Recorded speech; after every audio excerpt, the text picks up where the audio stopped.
The Second World War, with the theft, murder, and decimation, went to and fro in the realms of Earth. Be it the same in the desert sands of Egypt, the great cities of China, and the golden fields of the Soviet Union. When we think of the combatants, we are confined to three on each side. For the Axis, it is simply the German Reich, the Kingdom of Italy, and the Empire of Japan, against the likes of the United States of America, the United Kingdom, the Soviet Union, and perhaps even the French Third Republic. But it is evident that other powers, either kingdom, republic, or realm, would take part and fight. For the Axis, this is no less true, so thusly explains the title, The Other Axis Powers. The Kingdom of Bulgaria had finally gained her independence from the Turkish Ottoman Empire in 1908, but disillusion and jealousy would crisply grasp and seize the nation. She saw her rightful borders not be honored, so to arms she did embark, heralding the Second Balkan War of 1913. She lost and yielded no fruit, merely death, shame, and dishonor. So she would try again, this time in the Great War when she joined in 1915, but she lost. While concession, death, and dishonor was the result, so it is to no one's surprise that this fostered a sense of irredentism in the land. Tsar Boris III would come to the throne following his father's shameful abdication in 1918, and would then reign throughout the interwar years. Now, Bulgaria originally pledged neutrality at the start of the Second World War, but with the passing of time grew more bound by German influence, especially so following the August 1940 Second Vienna Award, giving Bulgaria the old land in southern Iberia. The kingdom would eventually join the Axis, signing the Tripartite Pact on the 1st of March 1941. Shortly thereafter, the Axis would conquer Yugoslavia and Greece with Bulgarian cooperation. The Bulgarians regained more territory, successfully protected her Jewish population, and was virtually untouched by the war. It seemed well, until it wasn't. The Tsar died in the latter end of 1943, replaced by his 6-year-old son Simon II, so the nation lay at the judgment of regents, and at the same time the Axis' war situation was collapsing, and Bulgaria's ally Romania switched sides in August of 1944. Bulgaria stood no chance. The day of judgment would be soon, and with Soviet troops marching unopposed in her lands, a coup d'etat would ensue, causing her switching of sides on the 9th of September 1944. So concludes the story of Bulgaria's dealings with the Axis powers. The origins of the independent state of Croatia are to be found in the aftermath of the combined April 1941 invasion of the Kingdom of Yugoslavia. The state was declared on the 10th of April 1941 and led by tyrant Antipovic, chief of the Ustase. In their short time of independence, they committed the most vile, repugnant, and reprehensive acts imaginable. They utilized propaganda to spur and embolden her men to action. God, who directs the destiny of nations and controls in the hearts of kings, has given us Antipovic and moved the leader of a friendly and allied people, Adolf Hitler, to use his victorious troops to disperse our oppressors and enable us to create an independent state of Croatia. Glory be to God. Our gratitude to Adolf Hitler and infinite loyalty to the Pluglovic chief Antipovic.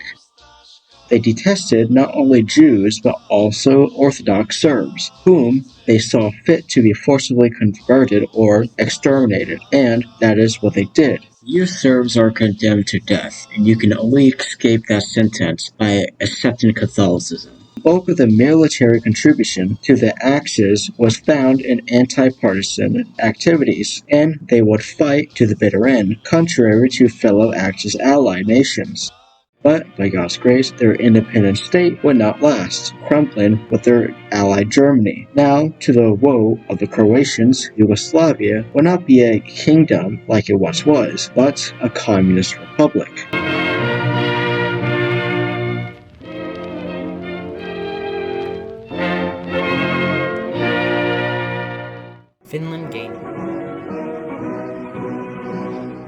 Finland gained her independence on the 6th of December 1917 from the embattled Russians, and following a flirtation with the monarchy would become an independent republic. Skipping forward to the winter of 1939 to 1940, the Finnish would valiantly defend their homeland from the invading Soviets, but alas, the Finnish would lose and concede land. So, it is not surprising when the Axis invaded the Soviet Union in June of 1941. The Finnish saw it fit to reclaim their old land and began what is called the Continuation War shortly thereafter. With the Soviets distracted by the Germans, the Finnish would swiftly advance to her original borders and then some. However, they would abruptly stop in order to fortify and strengthen her position in preparation for a Soviet counterattack. Coupled with the abrupt halting of her advancement, Finland would even start to somewhat demobilize in order to keep her economy functional. The next 2.5 years of 1942-43 and the 4 of 1944 really was the vain Finnish attempt to weasel themselves out of their situation. That time also saw minimal Finnish military action, allowing the Soviets to dilute her front. The Finnish were finally coerced into additional action and participation against the Soviets due to the halting of German support in the June 1944 Vyborg-Postorvesk offensive, in which the Soviets pushed the Finnish back to the VKT line, which practically made her whole venture fruitless. To get back on the Germans' good side, the Finnish would give assent to the Ribbentrop Agreement, which was a letter from the Finnish president, Risto Ryti, to Adolf Hitler, but as soon as the Soviets graciously gave the French a conditional surrender, the Finnish broke their pact and made peace on the 19th of September 1944 with President Marshal Mannerheim at the helm. As part of their peace, the Germans would have to quickly leave the country, which was not feasible. So under Soviet pressure, Finland now would fight another war, this time against the Germans, called the Lapland War, as it took place in the Lapland region of Finland. And on April 27, 1945, the last German soldiers departed Finland, and the Finnish were at last at peace. It is important to note the Finnish never joined the Axis, but merely fought the same enemy.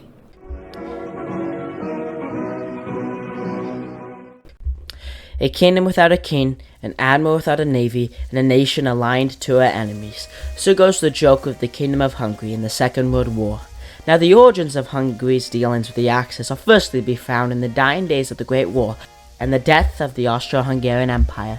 This gave way to new nation-states formed out of the empire's caucus. This in turn meant the taking of Hungarian territory. The spoilers: Czechoslovakia, Romania, Austria, and Yugoslavia.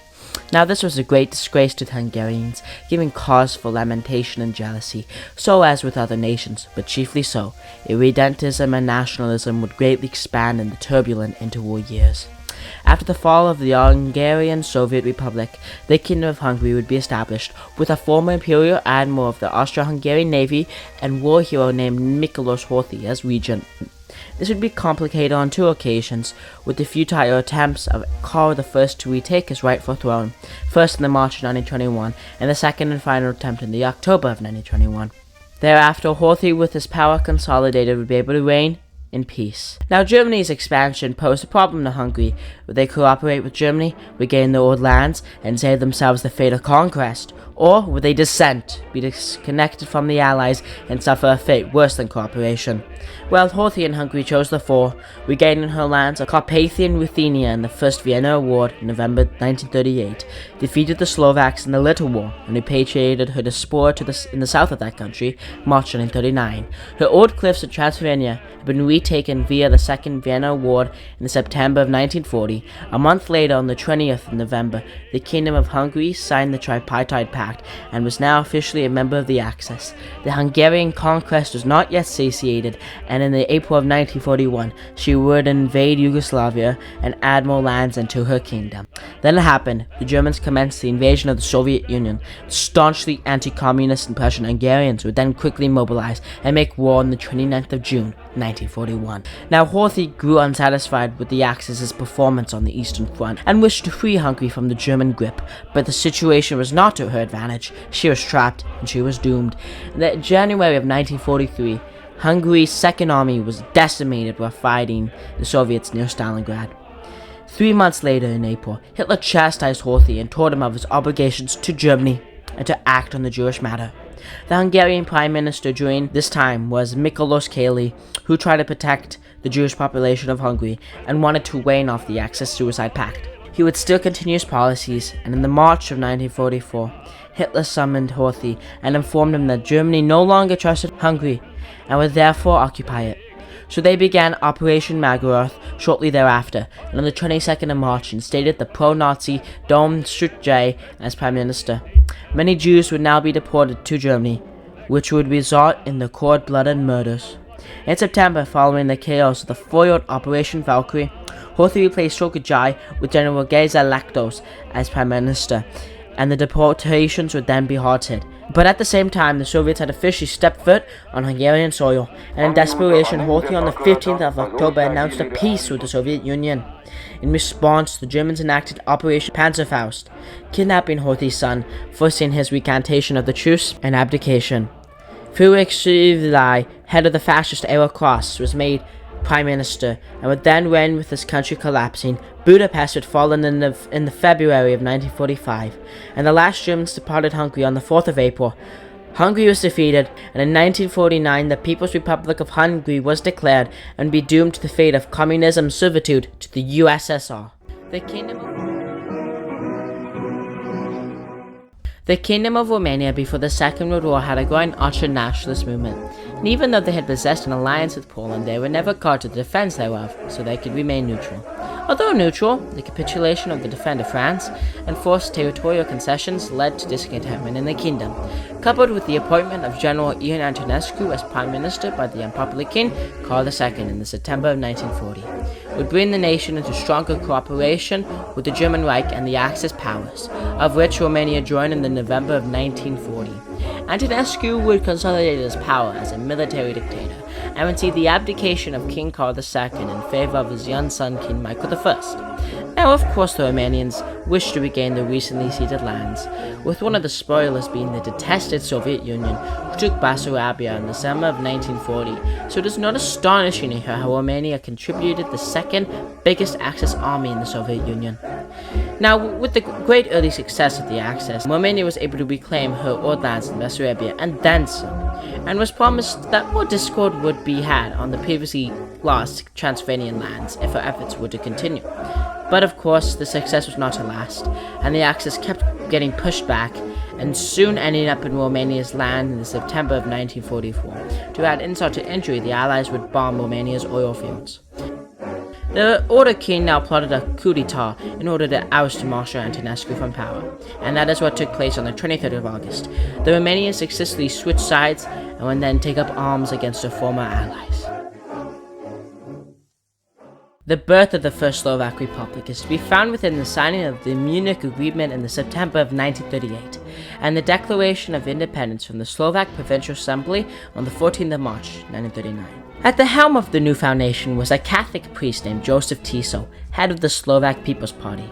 Now, the main goal of the Slovaks is to remain nominally free, as it was clear they could put up no resistance to the Germans who were their masters, so the Republic's fate solely lay in the victory and success of the German Reich.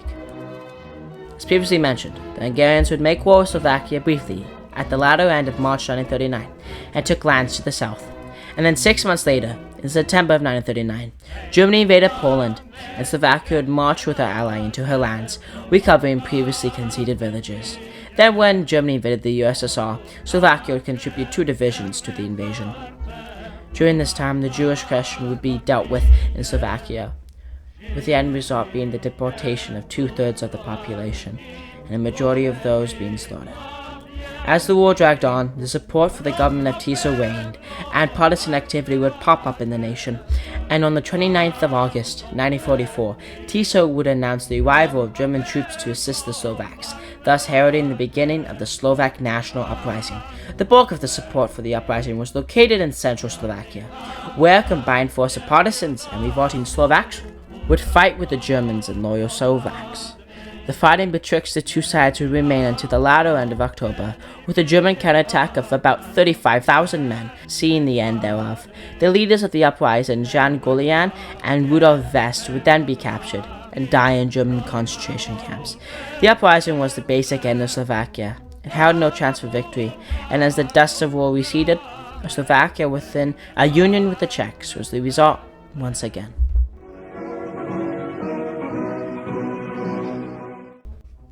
In the December of 1938, a general named Plak Biblography would rise to power and become Siam's dictator. During his tenure, the previously named Siam would be replaced with Thailand, a clear indication of her growing nationalism. Relations with the Empire of Japan would improve drastically, whereas the relations with the bordering colonial overlords of France and Britain declined, and a campaign of modernization would sweep the nation. The kingdom would wage war in French Indochina in the October of 1940, and within a Japanese-mediated peace regain previously lost lands. However, this was not as much as the Thailand War, and in the early December of 1941, Japanese troops blatantly crossed Thailand's border. And under Croatia and the belief that Japan would win this war, Thailand would then collaborate with the Japanese, entering into a military alliance on the 23rd of December. Thailand would, following British attacks on the soil, declare war on the Allies in the January of 1942. Thai soldiers would thereafter fight on the Burmese front, and Thailand in part utilizing prisoners of war would construct a railroad from Bangkok to Burma for the transportation of supplies, from the October of 1942 to the October of 1943. The Thai effort in the conflict would continue, seeing limited land gains in Burma but a decline in economic vitality, and at the same time anti-collaborationists would infiltrate the Thai government. With that, Black Biblography would be replaced as Prime Minister by Kan Apuwan in the July of 1944. Now he would continue the alliance with Japan out of necessity, but made backroom communications with the British and Americans, promising the return of their conquered lands, and formulating a plan to quickly rid the kingdom of the Japanese if the Allies entered their homeland. Now Thailand would survive the war intact, and the governance would be quickly adjusted with a new American-friendly Prime Minister and a US-born king named Rama IX after his father passed. So Thailand managed to be fine, and would remain practically untouched by the war. Please note that Thailand never did sign the Tripartite Pact. In conclusion, the other Axis powers were all quite negligible and unfaithful to the much stronger allies. The powers bet on suicidal Germany to take on the world's three strongest nations at the same time and saw the consequences. For the Eastern Europeans, they would not be saved from the dreadful communists, but be puppeted and stifled by such. So was the story of the other Axis powers.